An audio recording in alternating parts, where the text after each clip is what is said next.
देखिए, lack of exercise, lack of sleep और too much stress, ये मेन 3 चीज़ें हैं जिसकी वजह से हार्मोन्स में इम्बैलेंस पैदा हो जाता है और पीसीओडी लाइक प्रॉब्लम। मैं डॉक्टर मोहम्मद यूसुफ ढूंढ हूँ, यूनानी एक्सपर्ट, एंड पर्टिकुलरली मेरी जो एक्सपीरियंसड कंसल्टेशन रहती हैं पेशेंट्स के लिए, वो पीसीओडी पेशेंट्स या मेटाबॉलिक डिसऑर्डर से रिलेटेड जितने भी पेशेंट्स हैं उनके लिए।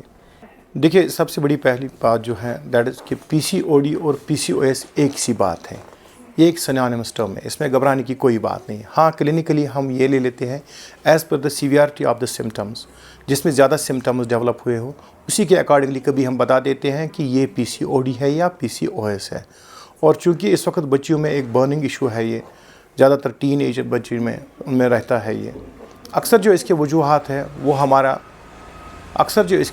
है वो लाजमन ये होते हैं कि अगर जेनेटिकल प्रिडिस्पोजिशन हो एक बच्ची में, यानी कि अगर उसकी माँ को रहा है पीसीओडी या उसकी बहन को या उसकी मौसी को, तो उसमें भी लाहक रहता है इसके चांसेस। दूसरा सबसे बड़ी बात जो है दैट इज़ द लाइफस्टाइल, जो लाइफस्टाइल बैडली डिटीरिएट हुआ है बच्चियों में। यहाँ पे मैं लाजमन ये बात बताना चाहूँगा, कभी अगर कोई बच्ची एक्सीडेंटली कभी अल्ट्रासाउंड के लिए गई तो वहाँ पे डॉक्टर साहब ने उसको कहा कि आपको पीसीओडी की प्रॉब्लम है, तो तब तक उसको ये पीसीओडी कंसिडर नहीं करना चाहिए, क्योंकि इसके लिए एक स्पेसिफिक क्राइटेरिया होता है। उस क्राइटेरिया में 3 चीज़ें होती हैं। सबसे पहली बात ये होती है कि अगर उसके साइकिल्स बिल्कुल इरेगुलर है, स्कैंटी साइकिल्स है या बिल्कुल बंद हो गए हैं, तो ये पहला फीचर हुआ। दूसरा फीचर, अगर उसकी अनवांटेड हेयर ग्रोथ पैदा हुई है, क्योंकि एड्रेनोजन कुछ हार्मोन्स ऐसे होते हैं जिनकी कंसंट्रेशन बढ़ जाती है, मेल पैटर्न हार्मोन उसकी बॉडी में, उसकी वजह से अगर अनवांटेड हेयर ग्रोथ है, साथ साथ एक्नी वल्गैरिस है और सिर के बाल लॉस हो रहे हैं। तीसरा जो है अल्ट्रासोनिक जो इम्प्रेशंस है कि उसमें पीसीओडी है। जब ये तीनों फीचर्स हो या 3 में 2 फीचर्स हो, तब कंसिडर किया जाता है कि ये पीसीओडी की प्रॉब्लम है। अदरवाइज़ खाली अगर सोनोलॉजिस्ट बताता है कि आपको पीसीओडी है और इन बाकी अलामात की गैर मौजूदगी में हम उसको पीसीओडी नाम नहीं देते थे। सबसे बड़ी बात वो सेडेंटरी हैबिट्स है हमारी बच्चियों में। देखिए, हमने बच्चियों के लिए एक ही टारगेट इस वक्त फिक्स किया है, पढ़ना है, पढ़ना है, पढ़ना है, प्रोफेशनल डिग्री हासिल करनी है। इसके लिए हम कभी इनकी हेल्थ नहीं देखते हैं, इनका खान पान नहीं देखते हैं, इनमें लैक ऑफ एक्सरसाइज रहती है। देखिए, पहले की बात अगर ये करें कि अभी भी अगर रूरल एरियाज़ में देखा जाए कि वहाँ पे इंसिडेंसेस बहुत कम मिलती है as that of the urban areas में। अर्बन एरियाज़ में ये बहुत ज़्यादा बढ़ चुका है, क्योंकि हमारी बच्चियाँ जब रात को पढ़ने के लिए बैठी तो ओवरनाइट स्टडीज़ कर देती हैं, इसमें भी इनका स्ट्रेस डेवलप हो जाता है, स्ट्रेस बढ़ जाता है। और दूसरा, उनमें लैक ऑफ एक्सरसाइज नहीं होती है, वो जो है ना फिर चलती फिरती नहीं है। तीसरा ये कि उनमें लैक ऑफ स्लीप, यानी कि वो जब ओवरनाइट स्टडी करते हैं उसकी वजह से जो स्लीप साइकिल है उनका वो मेंटेन नहीं रहता है, उनको वो प्रॉपर स्लीप नहीं मिल पाती है। तीसरा, जब वो फिर घर से निकल के, क्योंकि आज ये बहुत चूज़ी होते हैं खाने पीने में, वो घर की जो है ना वो प्रेफर नहीं करते हैं खाना, फिर वो मार्केट का खा देते हैं, प्रोसेस्ड फूड खाते हैं, वो वहाँ पे जंक फूड्स का, फैटी फूड्स का, फ्राइड फूड्स का ज़्यादा इस्तेमाल करते हैं, जिसकी वजह से बहुत ज़्यादा चांसेस रहते हैं इनमें पीसीओडी लाइक प्रॉब्लम डेवलप होने में। देखिए, मैं यहाँ पे ये बात बताऊँगा क्योंकि मैं एक यूनानी एक्सपर्ट हूँ, तो मेरा जो डोमेन है इसके लिए मैं हर्बल मेडिसिन से इनका ट्रीटमेंट करता हूँ। मैं पहले ये बताता हूँ, इसमें कोई शक नहीं है, मेडिसिन है तो स्टमक प्रॉब्लम हो सकती है, भले वो यूनानी मेडिसिन हो या अंग्रेज़ी मेडिसिन हो। लेकिन इससे बेहतर ये है कि अगर स्टमक की प्रॉब्लम हुई तो कोई हम गैस्ट्रो फ्रेंडली मेडिसिन वहाँ पे चूज़ करके उनको दे दें, साथ साथ स्टमक के लिए लें। लेकिन एटलीस्ट जो इस वक्त पेंटाप्राजोल, ओमेप्राजोल जैसी चीज़ें इस्तेमाल होती हैं, इनसे इन बच्चों में प्रोलैक्टिन लेवल बढ़ जाती है, क्योंकि प्रोलैक्टिन लेवल की वजह से फिर उनके कब्ल वक्त पीरियड्स बंद भी हो सकते हैं और उनकी जो फिर वो जैसे फीमेल जो एक लैक्टेटिंग फीमेल हो, जैसे वो उसकी वो डिस्चार्ज रहता है, ब्रेस्ट डिस्चार्ज रहता है इन बच्चों में जिनमें प्रोलैक्टिन लेवल बढ़ी हुई होती है। अब जहाँ तक आपने ट्रीटमेंट की बात की, देखिए मेरा ट्रीटमेंट डेफिनेटली डिफ़र करता है इन पेशेंट्स में, फ्रॉम पेशेंट टू पेशेंट।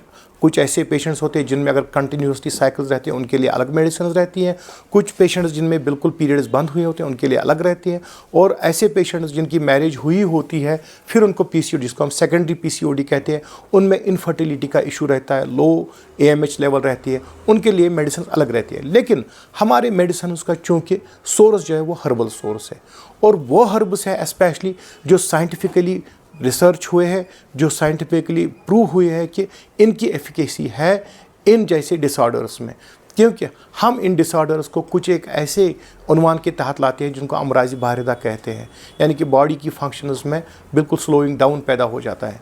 ऐसे डिसऑर्डर्स में कभी हाइपोथायराइडिज्म भी, डायबिटीज़ भी और पीसीओडी जैसी भी प्रॉब्लम कैटेगराइज की जाती है। हमारी मेडिसिन मौसर है और गैस्ट्रो फ्रेंडली है। खुदा न खास्ता इनसे किडनीज़ पे इफ़ेक्ट नहीं पड़ता है, इनसे लिवर ख़राब नहीं होगा, इनसे आपका स्टमक ख़राब नहीं होगा। और दूसरा, ये सबसे बड़ी बात, ये हार्मोन्स नहीं होते हैं, बिल्कुल नॉन हार्मोनल थेरेपी होती है। इससे अगर फ़र्ज़ करो अभी कोई बच्ची एमिनोरिया के लिए मेडिसिन ले रही है, यानी कि अगर उसके पीरियड्स बंद हुए हैं तो हार्मोनल थेरेपी दी जाती है for specifically for the time of 1 month या फिर 21 डेज़। उसके बाद जब दूसरा मंथ आता है उसको फिर वो कंडीशन डेवलप होती है। हमारी मेडिसिन से ऐसा नहीं होता है। देखिए, डेफिनेटली अगर पीसीओडी प्रॉब्लम उनमें डेवलप हुई है, सेकेंडरी पीसीओडी, जैसे मैंने पहले कहा कि हमारे पास ऐसे भी कुछ कपल्स आते हैं जिनका एक इशू जनरली होता है, दूसरा नहीं होता है। उनमें हार्मोन्स इस लेवल तक ख़राब हुए होते हैं कि AMH उनका स्पेशली जो मीट फॉर प्रेगनेंसी है वो बिल्कुल कम हुआ होता है। तो डेफिनेटली वहाँ पे उनमें इनफर्टिलिटी के चांसेस बढ़ जाते हैं। भले उनका एक इशू हो, उसके बाद भी उनको पीसीओडी की वजह से इनफर्टिलिटी डेवलप हो सकती है। इसके लिए मेरी यही मैसेज रहेगी दैट अपना टारगेट अगर आपने पढ़ाई के लिए कोई फ़िक्स किया है, उसके लिए एक टाइम रखिए अपने जिस्म के लिए, क्योंकि अपने जिस्म के भी फ़राइज़ है, ये हदीस भी है। अपने जिस्म के फ़राइज़ भी पूरे कीजिए। एट लीस्ट 40 मिनट्स वॉक कीजिए, ऐसी एक्सरसाइज कीजिए जो थका देने वाली हो, एरोबिक हो, जिसमें आपके पसीने छूटे, जिससे आपकी पल्पिटेशन हो जाए, आप थक जाए, वैसी एक्सरसाइज कीजिए। और दूसरा, अपने घर की चीज़ खाइए, मार्केट की चीज़ों पे ज़्यादा आप ध्यान ना दें, क्योंकि वो उनमें से आपको ज़्यादा टॉक्सिन्स उभर आते हैं बॉडी में, जिसकी वजह से लिवर भी, आपकी किडनीज़ भी, आपका लिम्फॉइड टिश्यू भी जो डिटॉक्सिफाई करने के लिए बॉडी में ऑर्गन्स है, वो बिल्कुल उनका फेलियर हो जाता है। अल्टीमेटली आप शिकार होते हैं पीसीओडी लाइक प्रॉब्लम के, ओबेसिटी के, डायबिटीज़ के, हाइपरकैलेस्ट्रीमिया के। अगर घर की चीज़ है, मैं अपने पेशेंट्स की बात कहूँगा, जो भी मेरे पेशेंट्स आते हैं, मैं उनको कहता हूँ कि लो ग्लाइसेमिक फूड्स ले लो, ग्लाइसेमिक इंडेक्स जिनका कम हो, जिनमें शुगर कम हो, जिनका ग्लाइसेमिक लोड कम हो, वो मीट ले, ग्रेवी ना ले, वो पोल्ट्री ले, लीन पोल्ट्री ले, कोई इसमें ममानियत नहीं है, वो अंडा भी ले, बॉयल्ड ले। हाँ, इतना ज़रूर है कि एक्सरसाइज साथ साथ करे।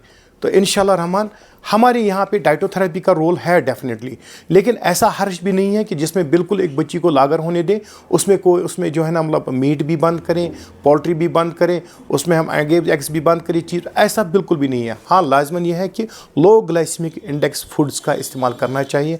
हाई कार्बोहाइड्रेट डाइट आपको अवॉइड करनी है, हाई शुगर डाइट आपको अवॉइड करनी है, हाई फैटी फ्राइड डाइट आपको अवॉइड करनी है। This is the vital part of our treatment. And then हम फिर मेडिसिन भी देते हैं, कभी रिजमेंटल थेरापीज़ भी करते हैं, डिटॉक्सिफिकेशन के लिए हम कभी कपिंग भी करते हैं, कभी ओबेसिटी के लिए हम स्टीम थेरापीज़ भी करते हैं, जो हमारे पास अवेलेबल है हमारे सेंटर्स में, जामियानुस यूनानी पॉलीक्लिनिक्स में, स्पेशली यहाँ छताबल में अवेलेबल है और हैदरपुरा में भी।